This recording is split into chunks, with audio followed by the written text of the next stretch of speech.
Welcome to the Ice Guys, presented by the Hockey Podcast Network for Friday, April the 9th. Ian Cameron with you. We are expected to be joined momentarily by Jimmy Murphy. Again, Alex B. Smith is back home, tending to a family emergency and a family matter. We offer him our thoughts, our prayers, our well wishes, and we're looking forward to having Alex back on the show next week. We have a Friday NHL card on tap tonight with 7 games on the slate scheduled last night. Of course, lots of interesting action taking place. The Boston Bruins with a 4-2 win against Washington, as Jeremy Swayman is definitely causing some people to take notice of him in between the pipes for the Bruins, with obviously Tuukka Rask still out due to injury and Yaroslav Halak on the COVID-19 reserve list. We've seen the Bruins have to go deep into their depth chart with using Daniel Vladar, and now, of course, using Jeremy Swayman. And boy, Jeremy Swayman has been very impressive. You got Jimmy Murphy, who's about to join us in just a second, thinking he should stay in the net when Tuukka Rask comes back. I'm not so sure about that. But nevertheless, it's definitely been a very, very good story for him in his first couple games with the Bruins, and a very good performance last night in that 4-2 victory for Boston. The only time Washington scored was with that extended power play time they had with the 5-on-3. That was about it.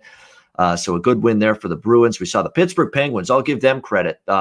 You talk about a team that didn't take too kindly to getting lit up by the New York Rangers a couple of nights ago. They bounced back in a big way last night with a emphatic revenging victory against the New York Rangers. So give the Penguins a lot of credit for that. The Winnipeg Jets jumping on a Montreal team that played the night before against Toronto. Give them credit as well. They got the early lead and they never looked back. They beat the Montreal Canadiens 4-2. A Winnipeg Jets team that just doesn't get talked about as much as some other teams, and all they do is keep on winning. Paul Maurice with one of the younger blue lines in the NHL, and they just keep finding a way to win. Impressive stuff from them. The Dallas Stars get a much-needed win. Nashville beating up on Detroit last night as well. So a lot of interesting results in the NHL. The New York Islanders up 2-0 early. Flyers tie it, but the Islanders win in a shootout 3-2 over Philadelphia as they win their first game with their new pieces on the team in their debut with the Islanders, Kyle Palmieri and Travis Zajac. So a lot of interesting games from last night. Jimmy Murphy, who, as you can tell by his background as he joins us, if you're watching the show on YouTube, riding the high off the overtime victory for the UMass Minutemen in the Frozen Four national semifinals, and they will advance to play in the championship game of the Frozen Four against St. Cloud State. That should be a very fascinating championship game. Welcome aboard, Jimmy, and congrats to UMass. Well done for a short-handed team. Everybody was worried about them, and they still found a way. You got to love that when you see that, and we've seen it. Obviously, we see it all the time in the NHL. Is when the sum of the parts come together, or they rally around injuries, what have you, and guys step up, and that's exactly what you saw with UMass last night. And a credit to Coach Carvel. Greg Carvel, who I suspect will be an NHL coach, whether that's next season or the season after. Unfortunately for UMass, I don't think his time is long, but he's established a tremendous program there now that I'm sure the people below him will continue once he goes. But yeah, just a great game. I'm riding a lot of caffeine right now, and I hope it doesn't die off here during the show, because that was a late one last night between covering the Bruins and then watching the end of that game. But it was well worth staying up for. Congratulations to UMass there. And as far as, I heard you talking about Jeremy Swayman, and yeah, I tweeted that and caused quite a firestorm amongst a lot of people that, you know what, I don't think this net is Tuukka Rask anymore when he comes back. Will he be given a chance to make it his? Yes, but I don't think in the minds of the Bruins coaching staff and his teammates and management that this is securely Tuukka Rask net anymore. And I'll look back. I'll make a great Boston sports reference here, and I know it's kind of drawing on something. Maybe it's a reach, but a guy gets hurt and he comes back. It doesn't mean it's automatically his position. And we look no further in Boston to something that happened back in 2001. If you remember a guy by the name of Drew Bledsoe, who took a nice hit from Mo Lewis. And that was the beginning of the end for him and the beginning of a dynasty for the New England Patriots as Tom Brady took over there. And I'm not saying that's what Jeremy Swayman's going to do. I'm not putting him on that pedestal right now. But I can tell you surely There's a lot of question marks, and there has been for a while now around Tuukka Rask and even now around Jaromir Halak. So I think that they're going to really give this kid a chance. And as long as he stays hot, they're already starting him again tomorrow. Don't be surprised if sooner or later the baton is passed over to him heading into the playoffs, because the Bruins know this is their last chance at a Stanley Cup with this core. It really is. There's not much longer for Patrice Bergeron and David Krejci and Brad Marchand and even Rask. And if you got a hot hand, you got to ride it. You're dumb not to. And I'll make me even more recent, do some recency bias here and make another comparison. Look at Jordan Binnington 2 years ago. Did anyone see that coming? Did anyone say, when Jake Allen came back, that it wasn't his net anymore? No. Jordan Binnington stole that net from him. And I'm seeing that happen right now with Jeremy Swayman. The team is responding better in front of him. So something to keep an eye on as they go forward. Yeah, and you made the key point. I like what you said. You said they'll give at least Tuukka Rask a chance to make it his starting job. They will. They'll give him that chance. However, and he's had a good season. Actually, before he got injured, he was playing pretty well most of the year, Tuukka. I think he's had a solid year. But there's no doubt that, if he, whatever reason, the team loses, he stumbles, he's a little bit shaky in a couple games upon his return, it is going to get that whole discussion point about Swayman going all over again. It's going to be ramped up just as much as the vaccine rollout has been ramped up on both sides of the border right now. So definitely something to watch, but he's been good. There's no question. And look, we were just wondering, could he translate the performance and Providence and his great numbers down there to the NHL? And there's always sometimes some goalies can do that. Some goalies can't do that. He's following that Binnington, profile of 2 years ago, where he is, making sure it translates to the NHL with the way he's played so far. Watch him in game two, Ian, too. And I'll reckon back to Binnington because I remember doing this and I saw it firsthand when he basically won that game 7 for the St. Louis Blues in Boston in the Cup final. His mannerisms, his demeanor, and his smile. I mean, this kid is having fun out there, even when he's giving up goals. Last night, he tells us after the game, he's like, I gave up a goal to Alexander Ovechkin. Big deal. Who hasn't done that? It's like he's not letting that get him down. He's just like, he's almost honored to say, at least I'm out there taking shots from one of the greatest, if not the greatest goal scorers ever. And it's that, I don't know if it's an aloofness. I don't know if it's just who he is, or he's not understanding, or, the magnitude in a negative way of the moment. But that's a scary thought when you're an opponent. When you see a kid smiling at you after you scored on him, you're really thinking, is this guy nuts? What the hell's wrong with him?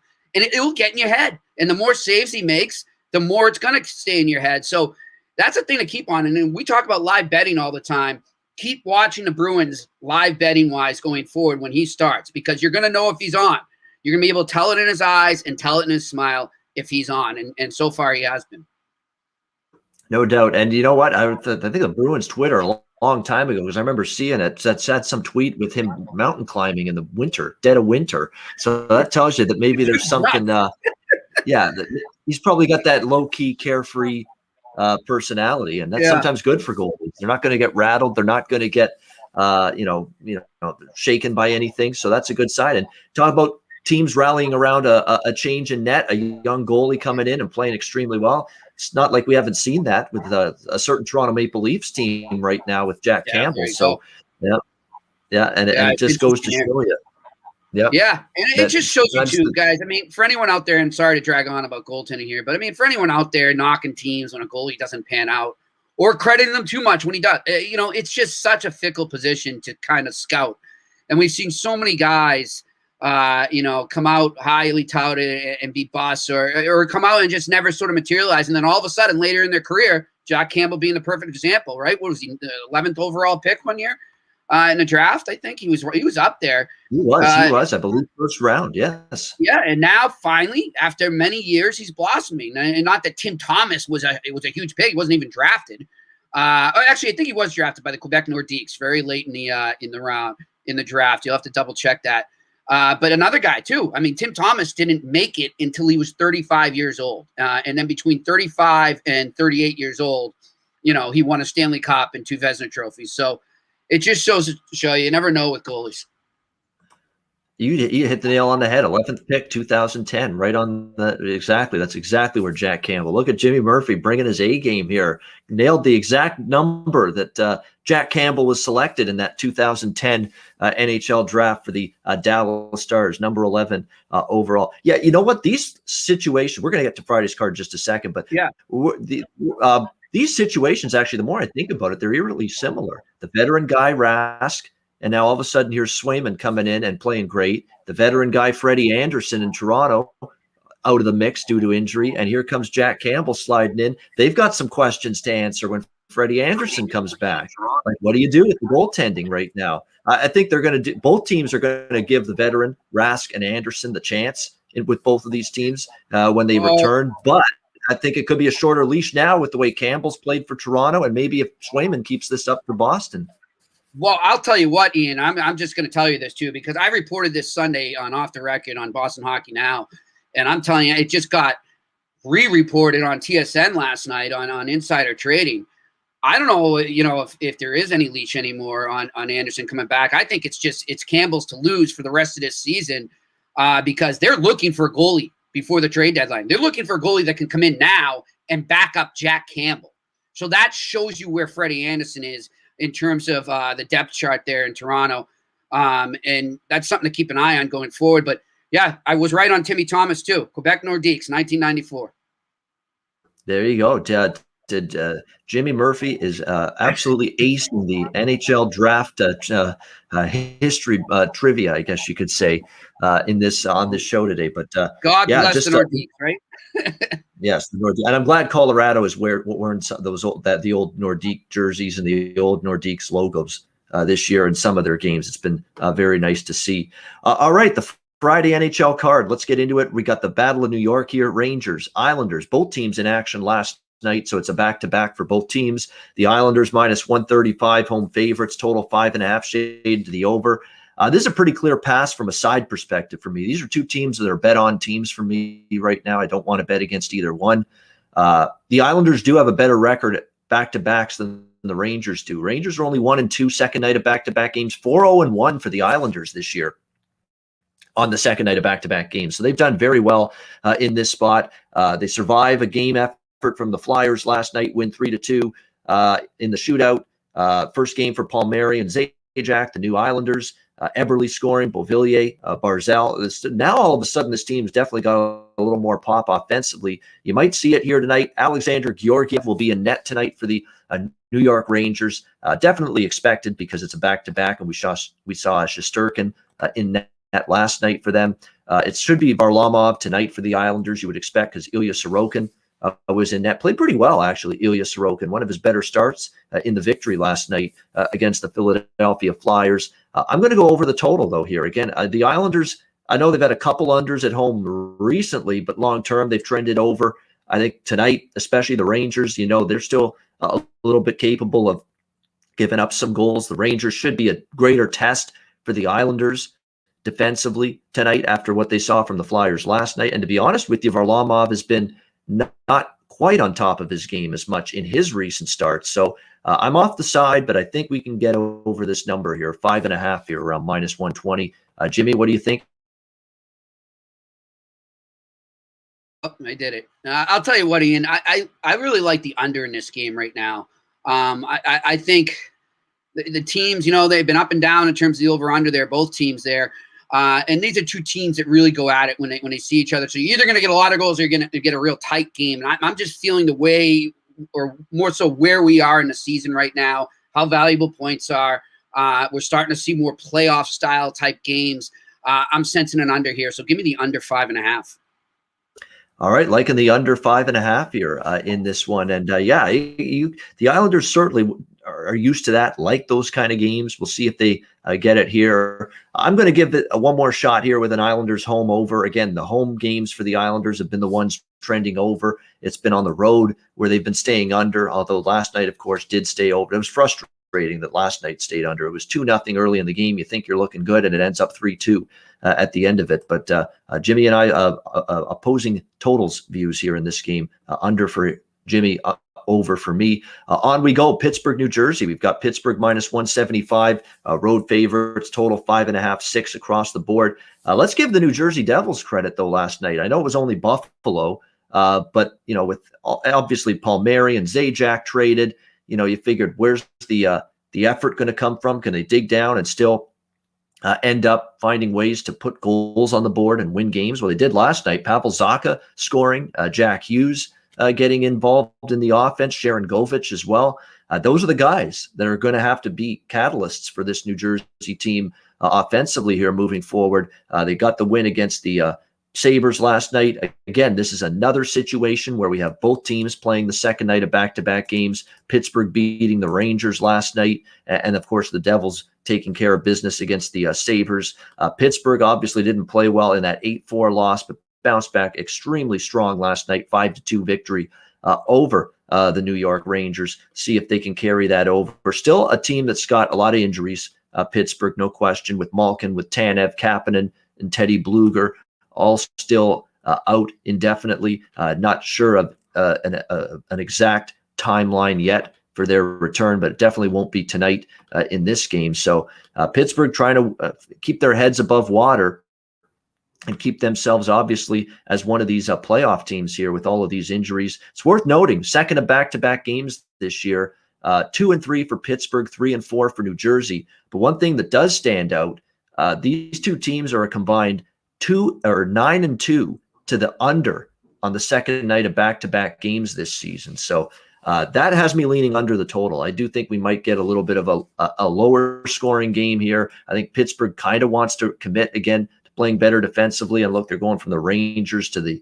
New Jersey Devils. There definitely is an offensive drop-off when you go from the Rangers to playing the Devils. Looks like the goalie matchup tonight, Casey DeSmith in net for the Penguins. It should be Mackenzie Blackwood for New Jersey. DeSmith's been good. DeSmith's been solid his last few games. He's had the odd rough go, but again, this is not exactly a explosive New Jersey offense. So I think it's a matchup for DeSmith. He can step in, play well. I lean to Pittsburgh in regulation too, but I'm going to stay off that and lean under. I'm off the game entirely, but I'll lean Pittsburgh in regulation, and I'll lean to the under as well. Jimmy, what do you think here? Pittsburgh, New Jersey.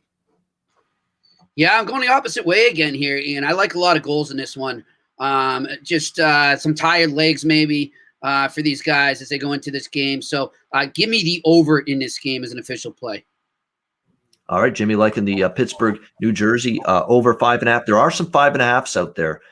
It's at a couple spots, 6s elsewhere. So depending on whether you like the under or the over, make sure you look around and see what the best number you can get for that. Washington and Buffalo. We've got the Capitals minus 250 to minus 280 road favorites here. The total 6 across the board. Once again, you've got teams that are on the second of back-to-back games. It's definitely a trend when it comes to these games tonight, especially the teams in the eastern part of the country, or the eastern half of the continent, I should say. Washington, a 4-2 loss to Boston last night. Back-to-back losses for them. They're certainly going to be looking to bounce back here against the Sabres, who dropped a 6-3 decision to the Devils last night. Capitals had their chances, but again, as we talked about, the Bruins and Jeremy Swayman doing a good job defensively against this Capitals team. And really, if not for the extended power play time that Washington got in the second period, they may not have found their offense at all in that game. Washington is outstanding on the second night of back-to-back games, 6-1 this season on the second night of back-to-back games, 2-0 off a loss on a back-to-back. Buffalo just 1-9 on the second night of back-to-back games. So there is a huge disparity in terms of the success of these two teams on the back-to-back. This one, like over the total here, because Buffalo's hemorrhaging goals. They definitely are. When you're giving up 5 goals to New Jersey, that's not really a good sign, in my opinion. I think Washington, it's time for Washington's offense, I think, to explode. I think they'll do that. And I'm noticing a trend, too, with Washington. They play teams like New Jersey, Buffalo, teams out of it. They play a little bit loosey-goosey, up and down. They played a 5-4 game with New Jersey over the weekend. I think they'll score a bunch. And, hey, look at Buffalo.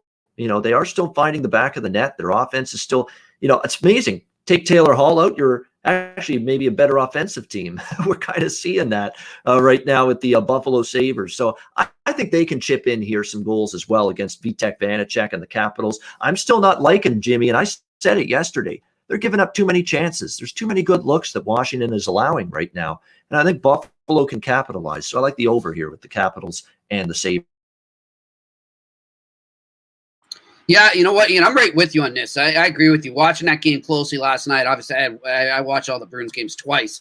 So even this morning, they're giving up tons of gift wrap chances right now. And, you know, I know the opponent isn't exactly the type of team that can – they're more the type of team that would hand back a free gift if you try to force it on them. But at the same time, I mean, there's something off with Washington right now. It's really interesting. Now, you know, we've seen them kind of go in different directions this season where maybe they were trying to adapt their coaches, Laviolette, his sort of up-tempo style, but then at the same time, they pulled it back and got more conservative, and they seem to be having an identity crisis right now as we go down the stretch run. So I don't like that going forward with Washington. I think they're a bet against team right now, but I'm going to stay with the total here and go over as well.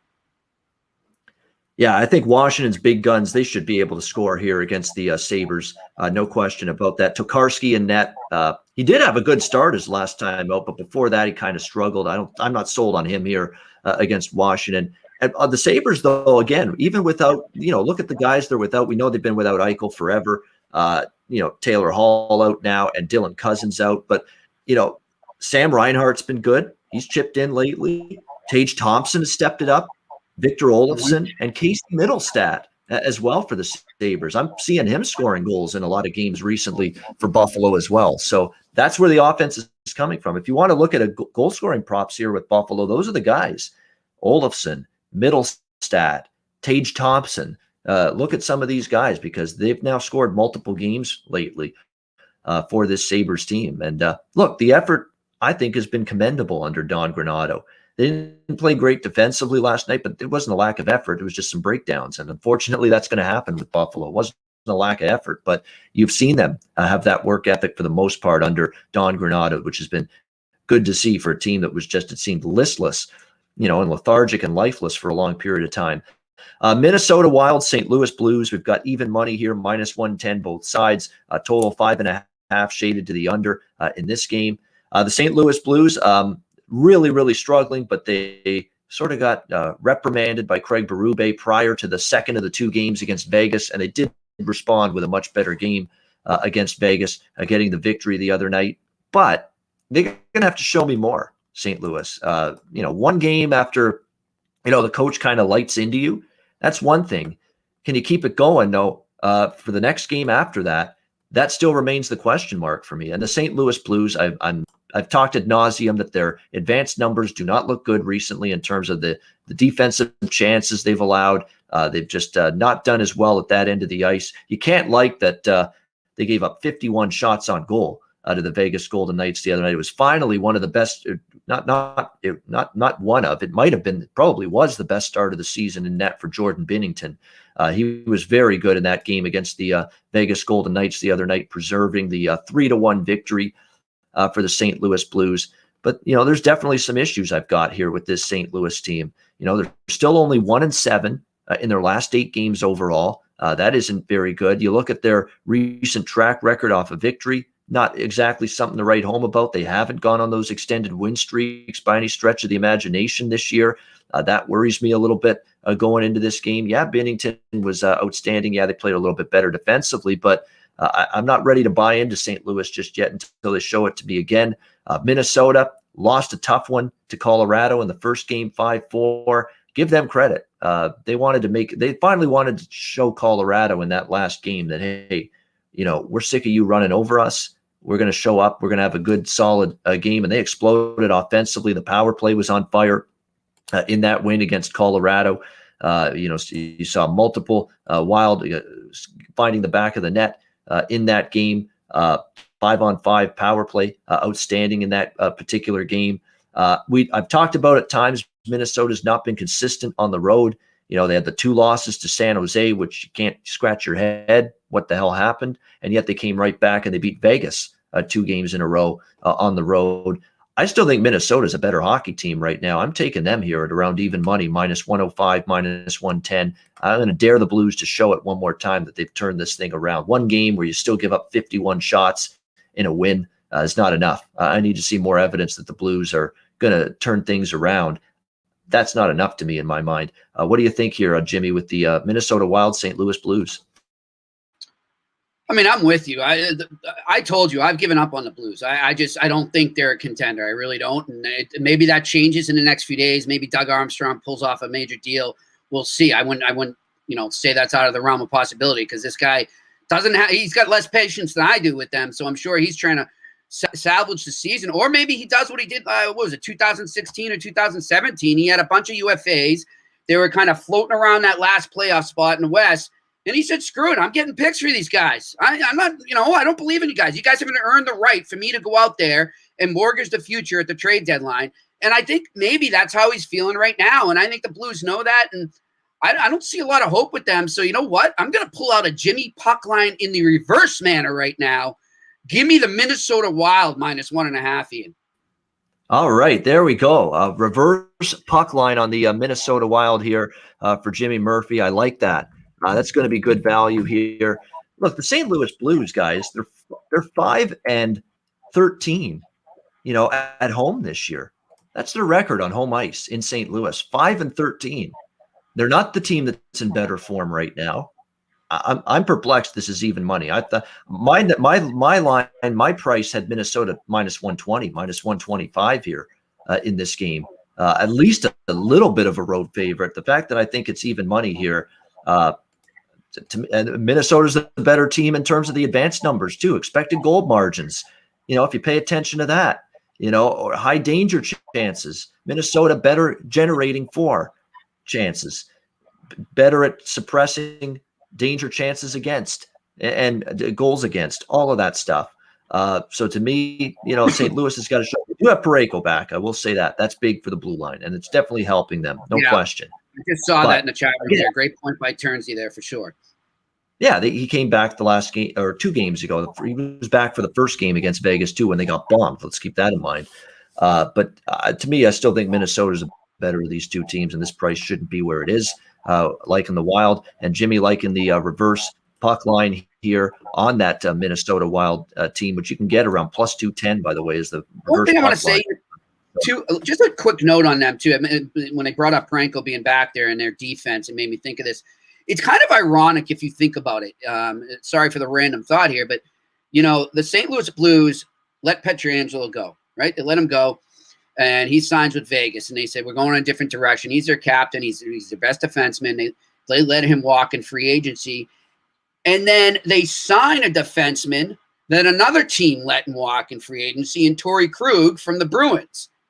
How much do both of those teams right now miss each player? Just think about that. Where are they right now? If neither team makes those moves, where are those two teams right now? Yeah, that's a good point. There's definitely some truth to that. It hasn't been the addition that people thought, obviously, for the St. Louis Blues. There's no question. 240, I misspoke. The price is actually better for Jimmy on that Minnesota puck lines, plus 240 with them minus 1.5. So really good price there in that one. Next up, we've got Arizona, Vegas. Vegas minus 235, minus 240. Home favorites here, total 5.5, shaded to the over in this game. This is interesting because Arizona, has actually played some pretty decent hockey. They didn't have a good finish to the game the other night against Los Angeles, but that notwithstanding, this team offensively they've become an over machine. Crazy as it is to say about the Arizona Coyotes, that's where we're at with this hockey team right now. Their offense is really shot up through the roof in recent games. They're 8-2 to the over. Arizona in their last 10 hockey games. You look at their recent games, they've scored 5, 5, 4, 3, 4, 3, 5, and 3 in their last 8 games. So this has all of a sudden been a team that's found the back of the net. It's mostly been step-up performances from Garland, Keller, Kessel, have all gotten the job done and performed better offensively lately for the Coyotes. Are just finishing some chances. They've gotten some contributions from Michael Bunting as well. Dvorak, even Brassard stepped up and chipped in and got involved in the offense a little bit as well. So you've got the offense picking up, but you also have the goaltending concerns also playing a part in Arizona being an over the total machine lately. Aiden Hill has to start every single game right now for this team because of the absences of both Darcy Kemper and Antti Ranta. And again, the more he starts, the more people know what to expect, and you're seeing him exposed a little bit. Like the LA Kings, 4 goals against him the other night, and he's got to keep playing because Ranta and Kemper are still out for this Arizona team. So with Vegas back home, they've averaged almost 4 goals per game on home ice. They should score a bunch, but I think with Arizona's newfound offense as of late, they can chip in some goals. 5.5, sign me up. I like the over here with the Coyotes and the Golden Knights. Just roll with it. I've been on a few of these Arizona overs lately. I'm just going to stick with what's been working here. Jimmy, what's your take here? Arizona, Vegas. Well, in honor of our missing teammate right now, and by the way, Alex, if you're watching, we're thinking of you, buddy. I'm going to go with that first period over in this one. I think that's gold for this game. I think you make some great points there about Arizona. We know Vegas can score, and this could be one of those fun back and forth old school Smite division matchups, if you ask me. All right, like in the first period over specifically, Jimmy, in this one, that is definitely something I could see happen. There is a first period over I like later in this card that we'll get to. In fact, it's the next game. Over 1.5 minus 115 is what we're looking at with the first period over for the Coyotes and the Golden Knights. Colorado and Anaheim. We've got Colorado minus 340 to minus 360. In that kind of range. Huge price on Colorado here in Anaheim. The total 5.5 shaded to the over. Jared Bednar hasn't had much reason to be upset and angry with his team, but he was after that shellacking against the Minnesota Wild the other night. Probably called it their worst game of the season. Embarrassing effort. You would think Colorado is definitely chomping at the bit to get back in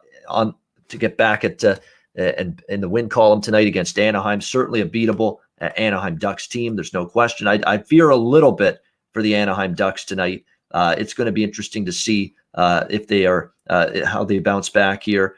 Definitely still some injuries with them in terms of obviously Bowen Byram out, Calvert out, Eric Johnson still as well. But definitely you would think this is a night where Colorado is going to want to bounce back.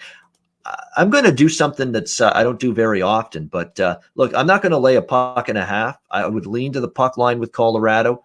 I'm going to go with more value.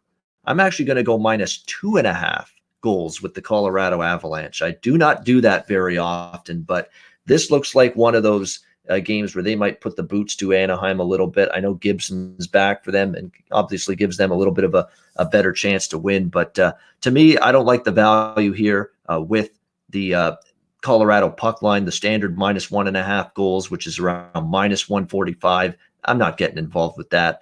The value, it's hard to find it in this game. So I'm going to go with Colorado minus 2.5 goals instead at plus 130. This could be one game where it's just Anaheim in the wrong place, the wrong time against the wrong team. Jimmy, what do you think, Colorado, Anaheim? Well, I think great minds think alike. I actually just threw that in as you were talking there, my friend. I'm going with that as well. I'll jump on your back with this one. I agree. Colorado, we look at some other teams. I think we were talking about Tampa Bay yesterday or the day before. Kind of one of these teams you're a little scared of because the value sucks.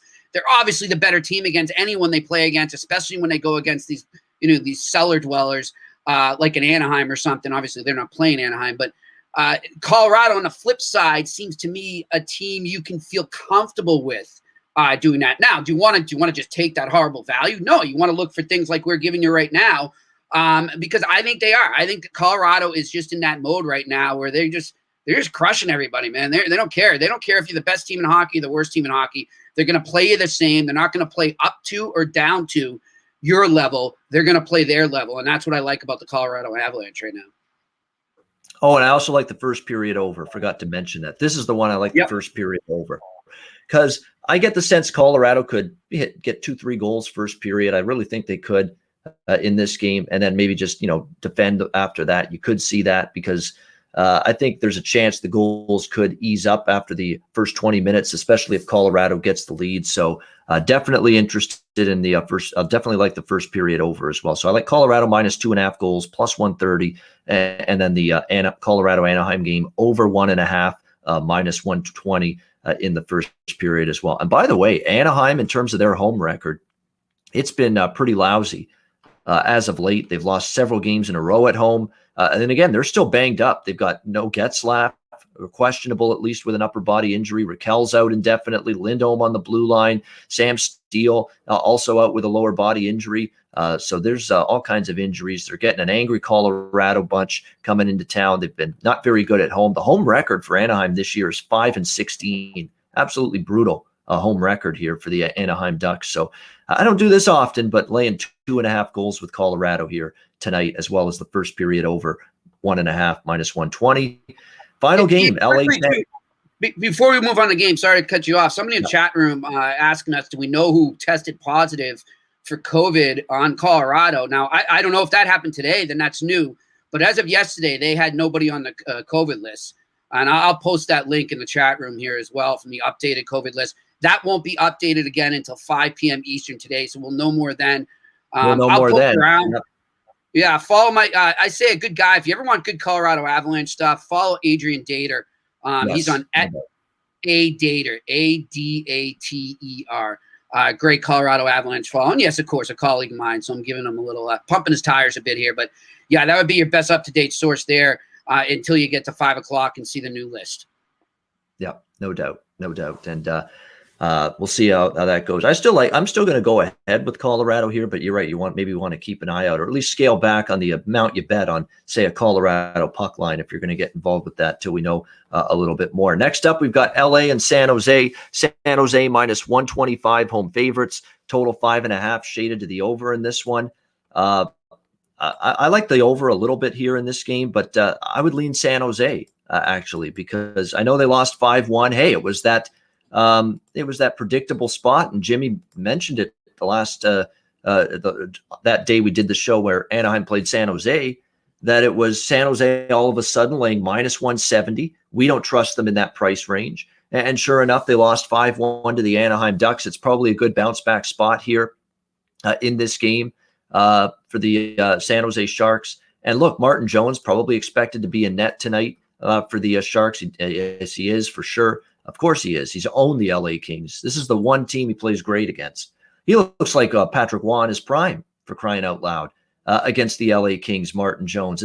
And he has done it consistently. So to me, this would be a San Jose or nothing for me spot against the LA Kings. I'm still not in love with laying a price of any kind with them.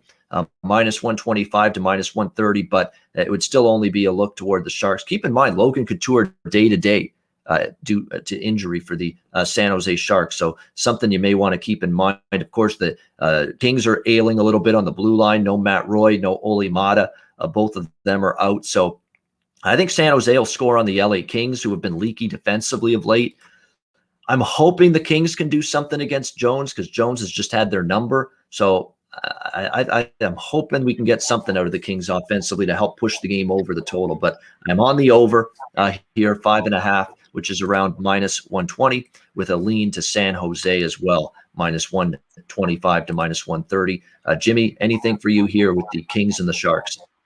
Yeah, I'm going to take the first period over in this one, Ian. I just sense both teams kind of come out, start firing away. And if I was going to look at, a side on this, I kind of would lean towards the Kings right now. I just feel like the Sharks, they went into that win streak and they started kind of turning heads, and then Vegas notices them and all this, and then boom, like we said, who the hell are they to be minus 170 favorites, and they're coming back down to earth right now. I think they're sort of in that come back down to earth phase still.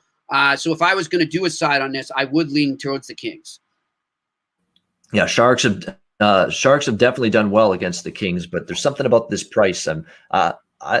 I'm just not laying a price with San Jose, because I know the moment I do, I've considered it twice. I considered it the other night and I didn't. I'm considering it tonight. I'm not doing it because their track record is favorites this year when they've been favorites, which hasn't been very often. It just hasn't been good.